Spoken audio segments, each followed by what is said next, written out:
Amen. Ngiyabingelela ngegama lenkosi uJesu Kristu. Ngithi ukuthula makube kini. Ngiyanamukela lonke ngane zami ezikhona lokusubscribe, ni-like, ni-comment kanjalo nje. Ngiyabonga nokuthi nimamele nje. Abanye benithinte futhi nasefonini zikhona inamba zami 068 715 7223. Uma ufuna ukukhuluma nami direct ungangithola lapho. Okay.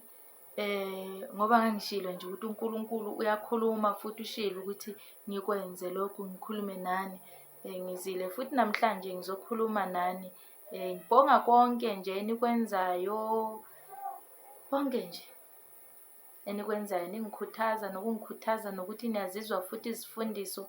Ngiyabonga kakhulu. Ngizofunda incwadi lapha kuDuteronomi 30. Ngike ngathi kobunye ubusuku mangilele ngalethelwa kuthiwa fundisa izingane, usho ukuthi ngibekile ukufa nokuphila phambi kwabo. Ngazibuza ukuthi kusho ukuthini lokho. Lasho futhi izwi lathi ngibekile ukufa nokuphila phambi kwabo. Hawu, ngizibuze, Nkosi, kusho ukuthini lokho? Batshela abantwana ukuthi ngibekile ukufa nokuphila phambi kwabo, abakhethe ukuphila. Ngazibuza yiphi incwadi le, kwenzakalani? Kodwa ngayithola kuDuteronomi 30.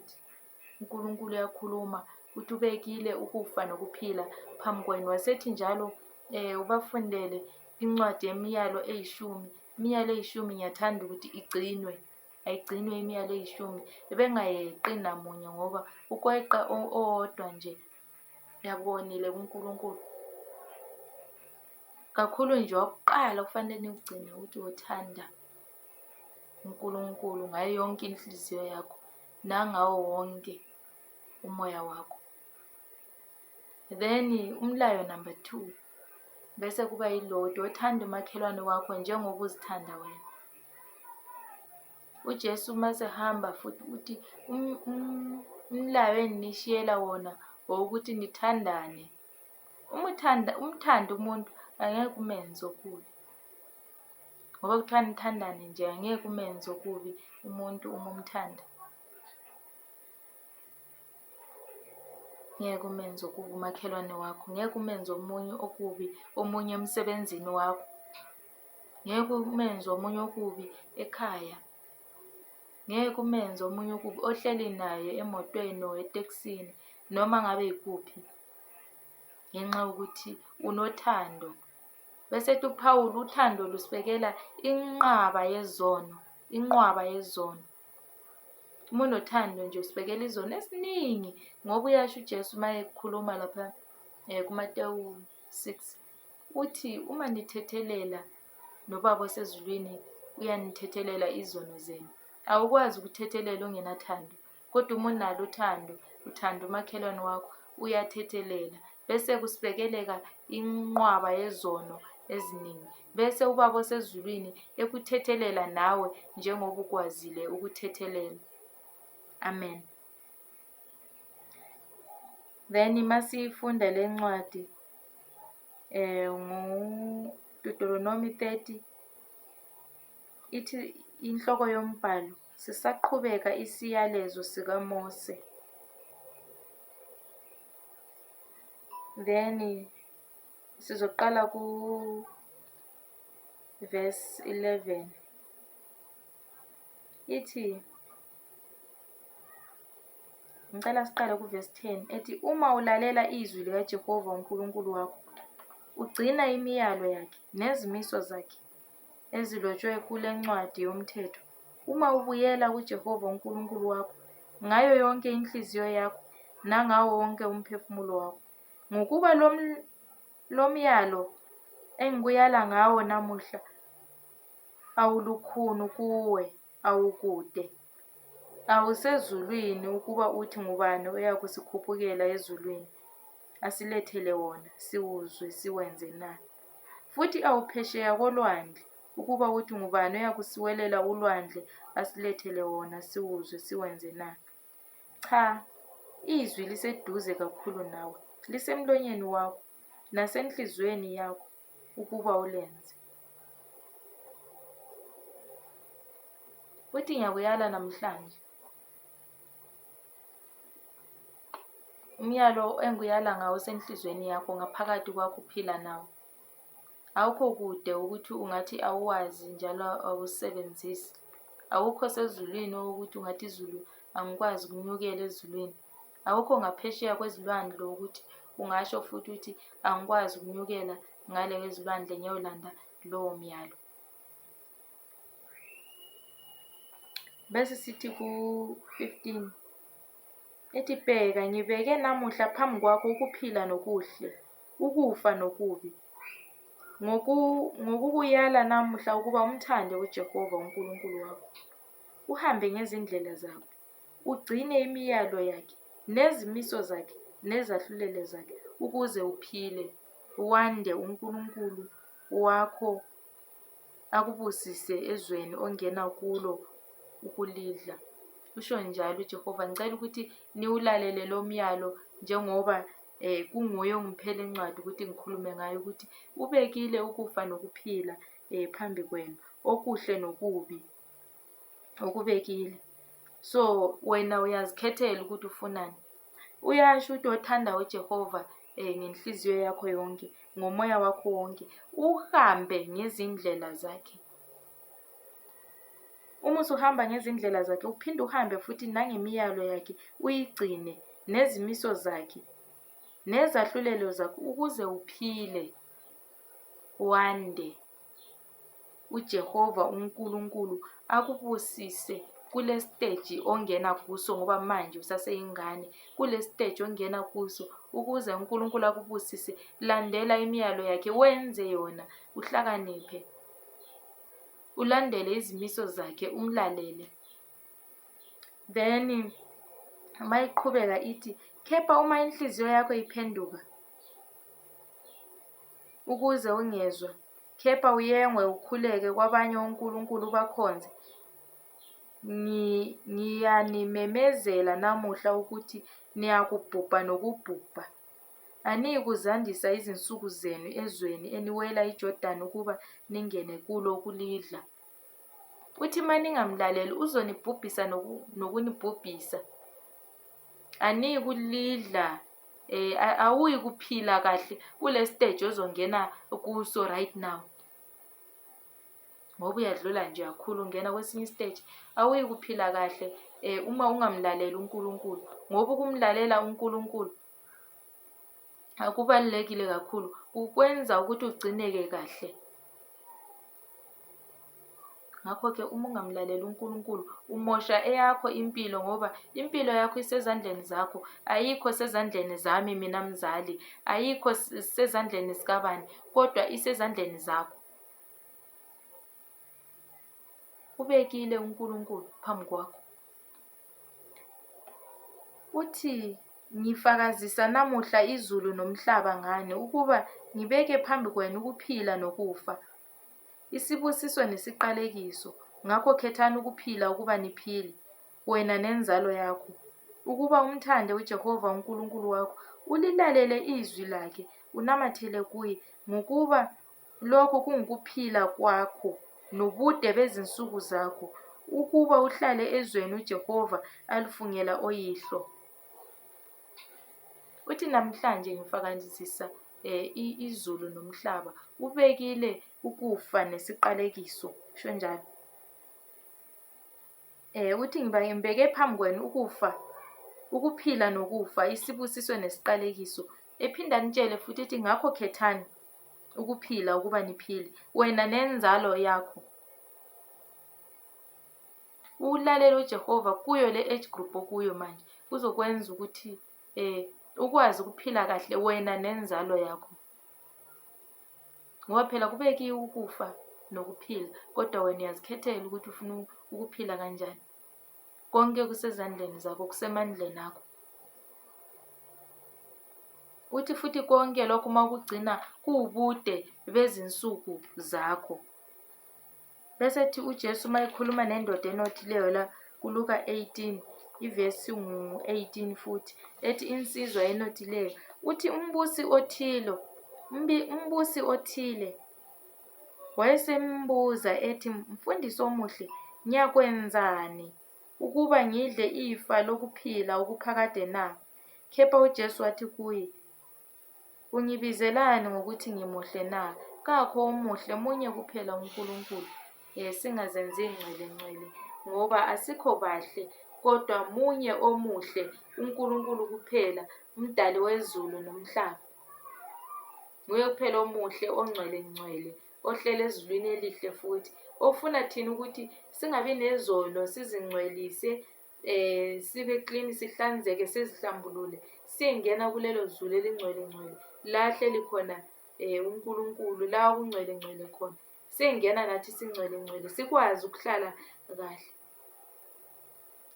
So uJesu uyakhonfirma la ukuthi uNkulunkulu kuphela omuhle, ngoba uyazi thina abantu asikho bahle neze. Bese sithi uJesu uma ephendula isinothe, uthi, uyayazi, ngikhumbula umbuzo ukuthi utheni. Uthe, mfundisi omuhle, ngiyakwenze njani ukuba ngidle ifa lokuphila okuphakade na? Ubuze ukuthi uzokwenze njani ukuthi edle ifa lokuphila okuphakade. Lo muntu ufuna ukuphila okuphakade, ufuna lelo fa lokuphila okuphakade. uJesu uyamphendula la ku-20 uthi, uyayazi imiyalelo yokuthi ungaphingi, ungabulali, ungebi, ungafakazi amanga, yazisa uyihlo nonyoko. Amen. Ukubaluleka-ke kwaleyo miyalo eyishumi. Uyambuza uJesu uthi, uyayazi yini leyo miyalo ukuthi ungaphingi, ungabulali? Yiyo kufanele uyigcine ukuthi uze udle ifa lombuso. Wonke umuntu ofuna ukudla ifa lombuso, ofuna ukungena ezulwini, akagcine leyo miyalo: ungaphingi, ungabulali, ungebi, ungafakazi amanga, ntshontsha, wrong, ungafakazi amanga. Abantu uthola bekhuluma, awunasiqiniseko kodwa nawe usuyafakaza. uNkulunkulu akakuthandi lokho. Kuyakukhuthisa ukudla ifa lombuso, unanzelele izinto ozifakazayo.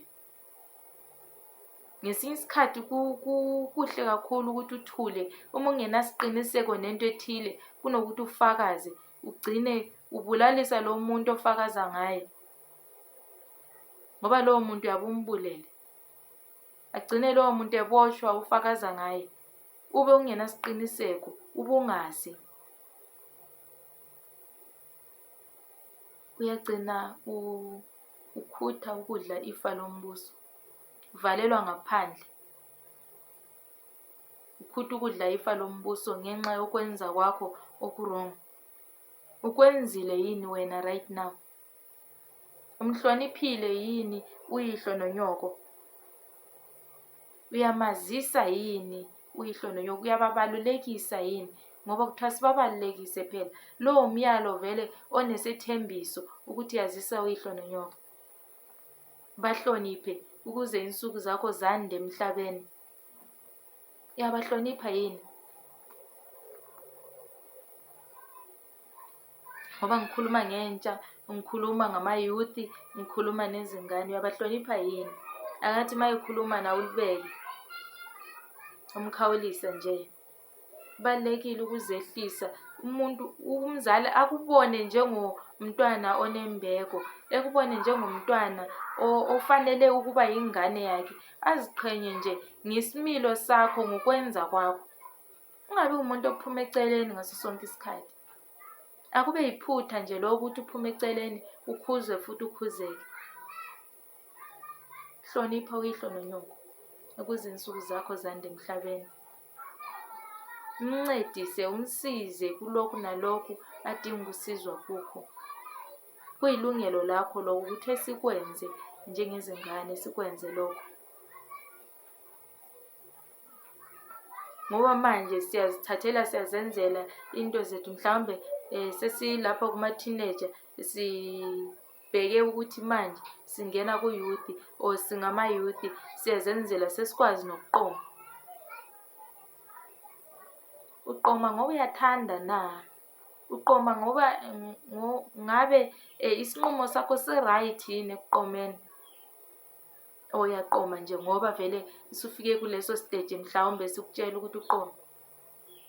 Asisebenzi ngokuthi usufike kuleso stage ngoba uzogcina uyenza okuyichilo kuNkulunkulu. Qoma ngoba usukwazi okufanele ukuthi ukwenze, ubhekisise ukuthi lo muntu uzokwazi yini ukuhlala naye impilo yakho yonke.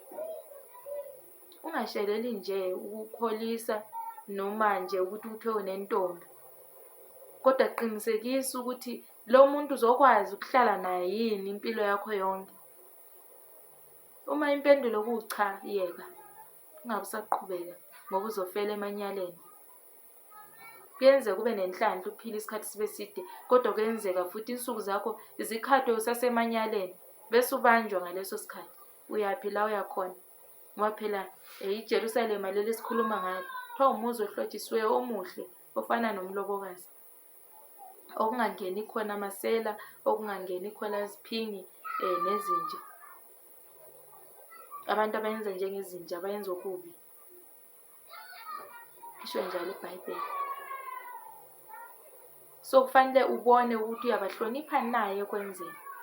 Right, sumtholile umkhwenyana, umtshelile nawe ukuthi ngoba usubutholile ubuhlobo la, dlula uye phambili uyobucela phambili. Uma ungamtshelanga ufuna ukuzithathela wena, uzenzele ubuhlobo ngendlela ufuna ukuzenzela, ufuna ukuzihendlela bona ubuhlobo, ukuthola imali yokuqhina nani nani, lahlekile.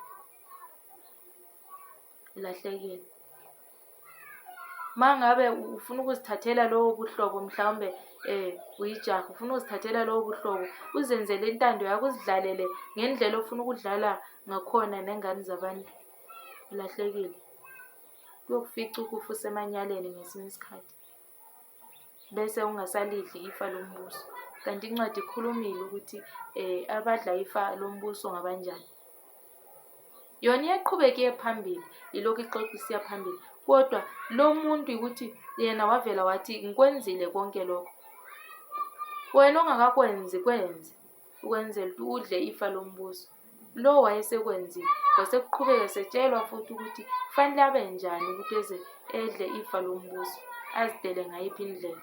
Kodwa namhla sikhuluma naye wonke umuntu ukuthi uma ungakakwenzi lokho, uhloniphe uyihlo nonyoko, ungafebe, ungaphindi,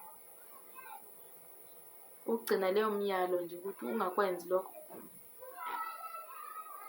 Uma ungakakwenzi, kusho ukuthi ifa lombuso angeke ubone. Ifa lombuso liyabonwa ngumuntu oyenza intando kaNkulunkulu, ophila intando kaNkulunkulu, ngoba sikhulekela imihla namalanga ukuthi intando yakho mayenziwe emhlabeni, umbuso wakho mawuzi. Indlela obusa ngayo ezulwini uNkulunkulu akube indlela esibusana ngayo la emhlabeni, esibuswa ngayo la emhlabeni. Intando eyenziwe ezulwini uNkulunkulu udunyiswe izikhathi zonke, akube yiyo le ntando esiphila kuyo emhlabeni. Iyophilwa ubani uma uyikhulekela wena ungayiphili, ngoba wena ngokufanele uyiphile, wenza izinto ngendlela e-right. Ngoba abanye abantu asizitholi izibusiso kubazali, ngoba emva kokuba usumazisile kufanele ukuthi ekubusise, ungakushiyi futhi lokho. Usho njalo uNkulunkulu ukuthi kufanele ukuthi sibabusise abantwana bethu mabenzile okuhle, njengoJakobe wabusisa nje u-Esawu. Wambusisa uJakobe u-Esawu wathi, wozalana ndodana yami, ngikubusise mina. Wahamba u-Esawu wayofuna inyamazana owawuthi uyifune, wazoyipheka, kodwa thola ukuthi se-late, uJakobe sekwenzile lokho. Nawe ithi umntanakho uma ekwenzela into ekujabulisayo, umbusise ngamazwi. Usho ukuthi mntanami, ngiyakuthanda, busiseka. uNkulunkulu akubusise kuzo zonke indlela ohamba kuzo, azibe mhlophe, akukhanye, kungabi nobunyama phambi kwakho. Inkazimulo kaNkulunkulu ihlale nawe, ihlale kuwe zonke izikhathi. Umoya oNgcwele ihlale nawe, ukufundise konke. Umbusise ngendlela ombusisa ngayo umntwana. Nani futhi bantwana nibathokozise abazali, ningabathukuthelisi. La wone khona or la ongazwisisi khona buza, la wona khona zehlise. Ungamlindi ezededela isiqalekiso ngomlomo wakhe, ngoba umzali uyakwazi ukusidedela isiqalekiso ngomlomo wakhe. Uqalekise wena nenzalo yakho. Bheka kunzalo